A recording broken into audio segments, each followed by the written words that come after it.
Тазалык ишканасында иштеген Көлбай Борончиев таң аткандан иңир киргенге чейин өзүнө бөлүнгөн тилкени тазалап үлгүрүшү керек. Милдети көчөлөрдүн булуң бурчунда чачылган таштандыларды чыгарып, жол жээктерин шыпырып, арыктарды тазалоо. Жылдын бардык мезгилинде тең жумуштары жеңил эмес, анткени бир күндө 2 рет өз аймагын кыдырып чыгышы керек.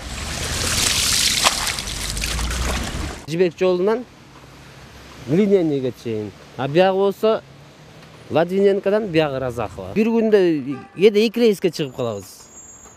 Азыр жалбыракта эметип калбадык кичине. Жалбырак убагында эртең менен түшкө чейин 1 рейс, түштөн кийин кайра 6-7ге чейин 1 рейс кылабыз.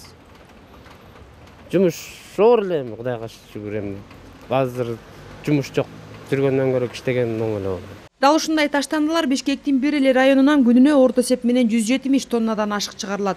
Бирок акыркы күндөрү Ордо калаанын Октябрь районунда бир жумалап чыгарылбай турган таштандыларды далилдеген сүрөттөрдү интернет колдонуучулар социалдык түйүндөргө байма-бай жайгаштырып келет. Чындыгында бул жагдайда абал курчуп кетти.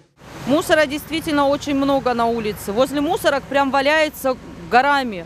Свалки целые, там же и крысы разводятся. Какая-то ситуация, которая не позволила, как всегда, постоянно убирать. Буга таштанды жыйноочу Комтранском жеке ишканасынын Октябрь районунун тейлөөнү токтоткондугу себеп болгон. Мэриядан кабарлашкандай, аталган компания 2016-22 жылдар аралыгындагы топтолгон 12 миллион сом карыз үчүн келишимди бузуп, районду тейлөөдөн баш тарткан. Октябрь районунун бул проблемасына жаңы ишканаларда киргизилген, тазалыктын договор менен түзүлгөн ишкананын негизинде жана бүгүнкү күндө бул маселени уже жабуу негизги бөлүгү жабылган, 90% жабылды. Азыркы күндө ушул системалык түрдө иш жүргүзүлүп атат. Бүгүнкү күндө акыркы күндөрү бул маселе жокко чыгат деп биз күтүлүүдөбүз.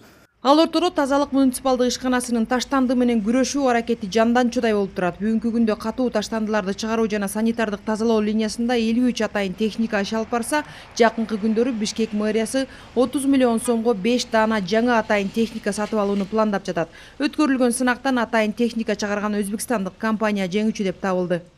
Келаткан техника 5 единица болот, МАЗ. Производитель болсо Узбекистан, завод-изготовитель. Комплектующий болсо баары Россиядан алат, Европадан алат, ушундай чогултат экен. Ошолор менен алар болсо тендерди утуп алган. Где-то декабрдын аягында келет болуш керек 5 единица техника. Ишканадагы дагы бир саамалык тазалык муниципалдык ишканасынын кызматкерлеринин эмгек акысы 7000 сомго көбөйтүлдү. Маянанын көтөрүлүшү боюнча чечим кызматкерлерге ыңгайлуу иштөө шарттарын түзүү жана шыктандыруу максатында кабыл алынган. Айжан Омолдошева, Раскелди Көкүлбеков, Ала Тоо 24.